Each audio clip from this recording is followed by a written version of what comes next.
Guys, ito ang katabing park ng Villa Stibert. Ibang park naman ito, katabi lang siya. Kalimutan ko ng pangalan eh. Basta Powell ang yung last name. Sinasara din pala ito, oh. Tingnan nyo, oh. Aray. Bato. Ano nakasulat?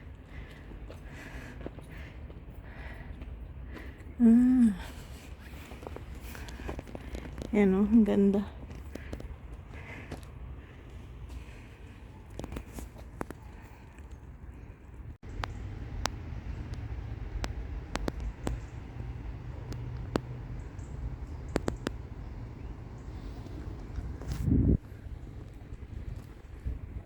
Ito ay Villa Fabricotti.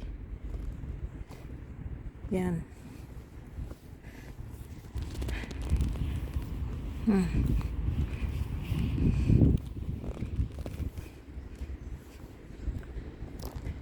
Hindi ko na matandaan kung ano ang gamit ng ng bilya na ito.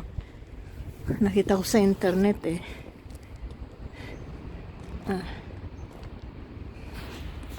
Ayan.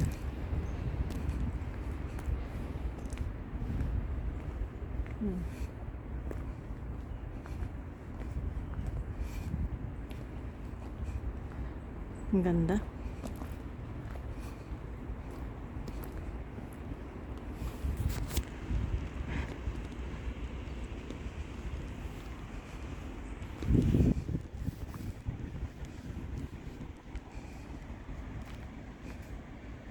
Ayan.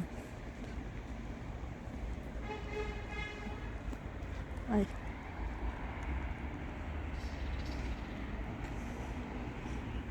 Wow, lion. Ayan, oh.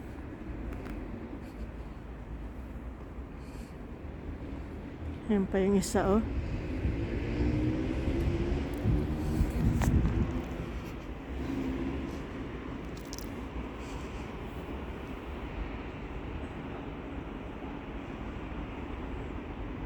Ayan.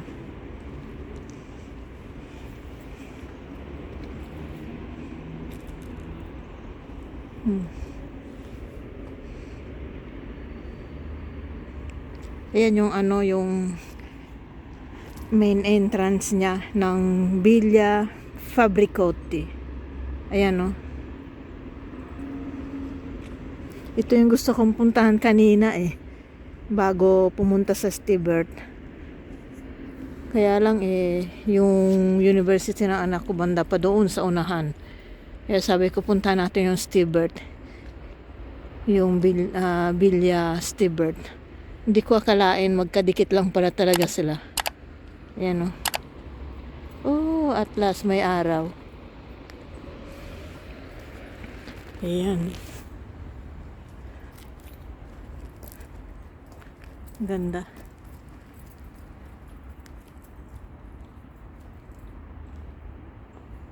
Picturean ko muna. Teka.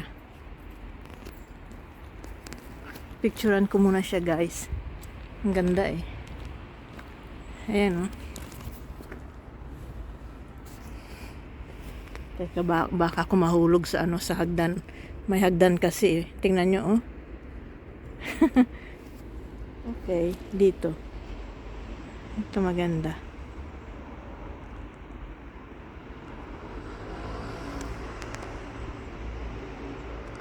Yan. Siya. Pagpatuloy natin.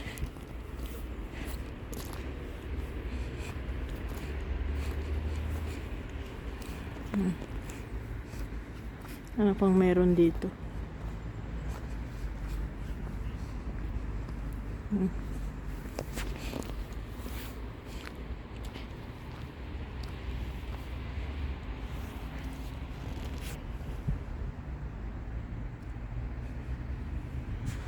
Laki ng kahoy doon, oh.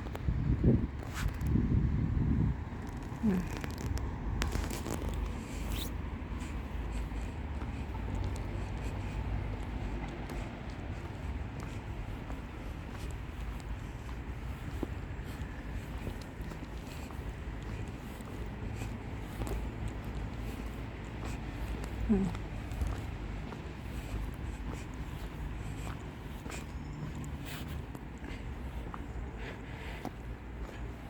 Ayan. Ang ganda ng ano rito mga park. Dahil kahit nasa siyudad ka, yan, meron naman siyang maliliit na mga park.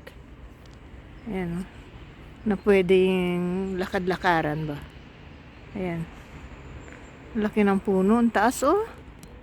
Ayan, oh.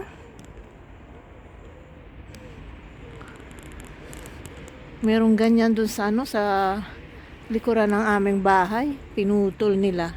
Delikado rin kasi dahil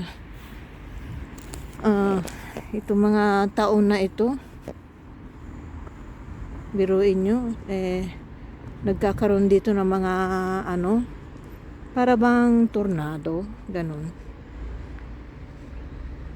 Ayun yung mister ko, oh. Yan, oh. Asa na ba? Ayun. Ayan, oh. Pwede ko lang siyang videohan sa malayo. Pag malapit nagagalit, ayaw na. Conservative kasi yan. Hindi katulad natin mga Pinoy.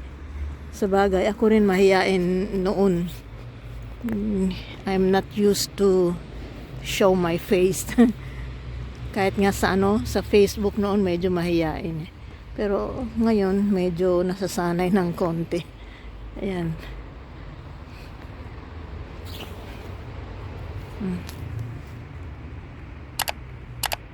Andyan yung ano, yung bilya.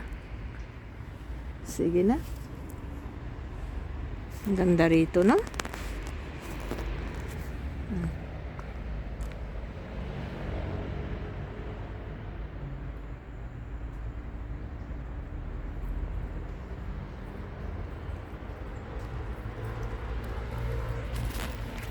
Ayan. Sige na ba?